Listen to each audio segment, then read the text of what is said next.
Hello viewers, welcome to my channel Rezina কিচেনে তোমাদের স্বাগত। আজকে আমি একটা নতুন রেসিপি তৈরি করব, সেটা হচ্ছে বিমসের ভর্তা। এই শীতকালে কিন্তু বিমসের ভর্তা দিয়ে গরম ভাত খেতে ভীষণ ভালো লাগে।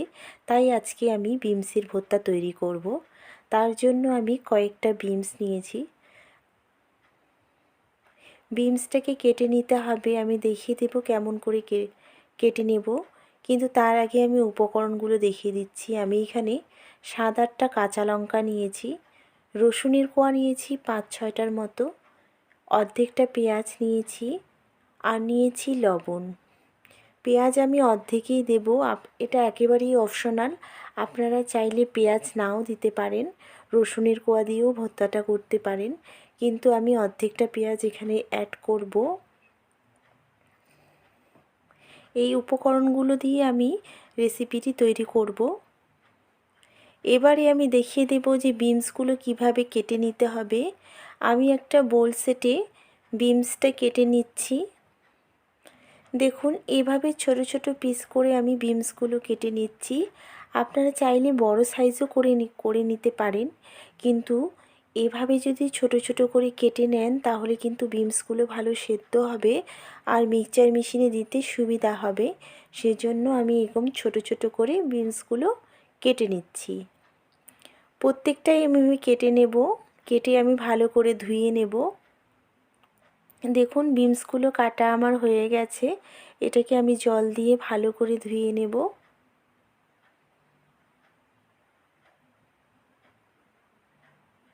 এবারে আমি রান্নাটা শুরু করব। এটা একটু রান্না করতে হবে গ্যাস ওভেনে।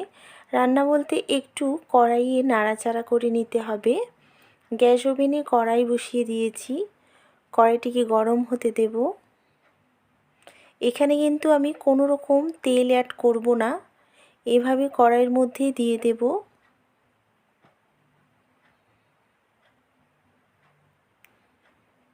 বাকি উপকরণগুলো আমি দিয়ে দিচ্ছি। এখানে রসুনের কোয়াগুলো আমি একটু পিস পিস করে কেটে নিয়েছি, পেঁয়াজটাও কেটে নিয়েছি, আর দিয়ে দিলাম কাঁচা লঙ্কা। কাঁচা লঙ্কা কিন্তু ঝালটা আপনাদের ইচ্ছে মতো আপনারা দেবেন। আপনারা যদি কম ঝাল খেতে পছন্দ করেন তাহলে আপনারা কম ঝাল দিয়েও তৈরি করতে পারেন, কিন্তু ভর্তা সেহেতু যদি একটু ঝাল হয় তাহলে কিন্তু গরম ভাত দিয়ে খেতে ভীষণ ভালো লাগে। দেখুন, এভাবে আমি নাড়াচাড়া করে নেব। এখানে কিন্তু কোনো রকম তেল অ্যাড করবেন না, এমনিই ভেজে নিতে হবে।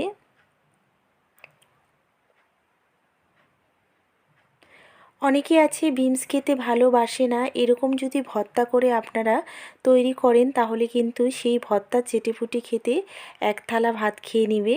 এই জন্য এরকম মাঝে মাঝে ভর্তা আপনারা অবশ্যই তৈরি করবেন। এখানে আমি সামান্য লবণ অ্যাড করব। আমি কিন্তু এই লবণটা অ্যাড করার একটাই কারণ, বিনসটা যাতে সেদ্ধ হয়, সেই জন্যই কিন্তু আমি লবণটা অ্যাড করেছি। খুব সামান্য পরিমাণে অ্যাড করবেন। যদি আপনাদের কম মনে হয় লবণটা, আপনারা পরেও অ্যাড করতে পারেন। যখন আমি মিক্সার মেশিনে এটাকে পেস্ট করে নেব, আপনাদের যদি কম মনে হয় লবণটা, আপনারা সেখানেও অ্যাড করতে পারেন, কিন্তু অবশ্যই এখানে লবণ অ্যাড করবেন, তাহলে সেদ্ধ হবে। আমি সামান্য জল অ্যাড করে এটাকে সেদ্ধ করে নেব, কেননা এইভাবে ভেজে নিলে কিন্তু সেদ্ধ একেবারেই হয় না। বিনস খুব শক্ত থাকে, এটা সেদ্ধ হতে টাইম লাগে। এই জন্য সামান্য জল অ্যাড করবেন। এই জল অ্যাড করাতে আপনার বিনসটা খুব তাড়াতাড়ি সেদ্ধ হবে। এবার একটু ঢাকনা লাগিয়ে দিলাম যাতে তাড়াতাড়ি সেদ্ধ হয়। আর গ্যাসের ফ্লেমটাকে অবশ্যই হাই করে আমি এই রেসিপিটি তৈরি করছি। কিছুক্ষণ পরে ঢাকনা খুলে নিলাম। দেখুন, জলটা কিন্তু অনেকটাই আছে। এই জলটা দিয়ে আমার সেদ্ধ হয়ে যাবে। আমি আবারও একটু ঢাকনা দিয়ে দিলাম। জলটা কিন্তু একেবারে শুকিয়ে গেছে। এইভাবে নাড়াচাড়া করে নেব। বিনসটাও আমার সেদ্ধ হয়ে গেছে। আমি একটা প্লেটের মধ্যে তুলে নিচ্ছি।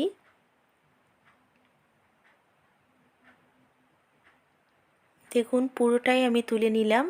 এবার এই বিনসটা ঠান্ডা করে আমি মিক্সচার মেশিনে দেব। অবশ্যই এটা খেয়াল রাখবেন, মিক্সচার মেশিনে দেওয়ার আগে কিন্তু বিনসটাকে অবশ্যই ঠান্ডা করে নেবেন।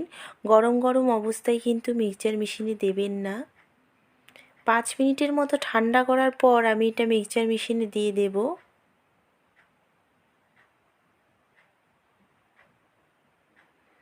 এবারে দিয়ে দিচ্ছি মিক্সচার মেশিনে, আমি এটাকে পেস্ট করে নেব।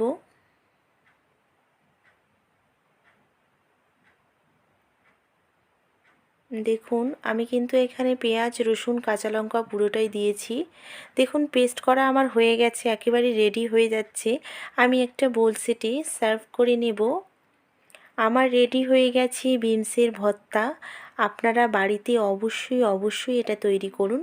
এটা কিন্তু আপনারা খুব কম সময়ে ঝটপট তৈরি করে নিতে পারেন। আপনাদের যদি এটা গরম ভাতে খান, খাওয়ার রুচিটা কিন্তু খুব ভালো হয়। এখানে সামান্য আমি সর্ষের তেল অ্যাড করছি। আমি কিন্তু প্রথমে কোনো রকম তেল ইউজ করিনি। তেলটা দেওয়ার পর টেস্টটা আবারও বেড়ে যাবে। দেখুন একেবারে রেডি হয়ে গেছে। এটা গরম ভাতে খেতে ভীষণ ভালো লাগবে। এটা বাচ্চা থেকে বয়স্ক পর্যন্ত সবাই খেতে পারবেন, মুখের রুচি নিয়ে আসবে। আর অনেকেই আছে বিনস খেতে ভালোবাসে না, এভাবে ভর্তা করে দেবেন, তাহলে চেটে পুটে এক থালা ভাত খেয়ে নেবে। আর এখনও যারা আমার চ্যানেলকে সাবস্ক্রাইব করেননি তারা প্লিজ আমার চ্যানেলকে অবশ্যই সাবস্ক্রাইব করেন, বেল আইকনটা ক্লিক করে দেবেন, কমেন্ট বক্সে অবশ্যই কমেন্ট করবেন। আমি সবার কমেন্ট পড়ি, কমেন্ট পড়তে ভীষণ ভালো লাগে। ভিডিও দেখার জন্য ধন্যবাদ।